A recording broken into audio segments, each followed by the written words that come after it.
I understand why some people might get a question like this wrong. They're kind of using negative words within the passage to trick us about what the blank actually represents, but hopefully you can follow the logic of the passage. So let's take a look at what I mean. As an architect in Los Angeles in the 1950s, Helen Lu Fang became known for avoiding blank, some sort of designs in her buildings, right? So we don't know what that word is. Instead, that's another word that means avoiding.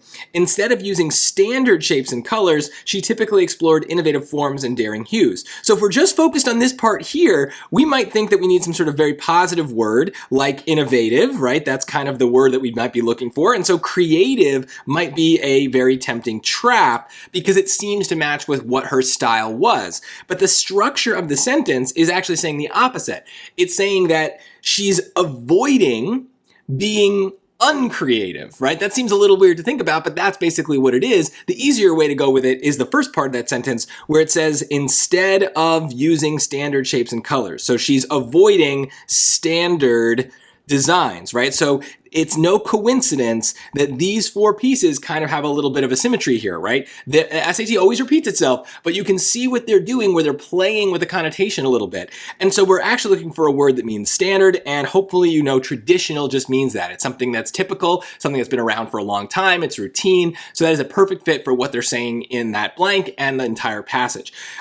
If we also were confused, we might pick something like bold, that also feels like a trap. It's a very clear synonym of creative, and understandable also kind of maybe fits, but that one seems more of a stretch because they're never really talking about us being confused by what her designs are doing. So that just seems wrong for lots of reasons.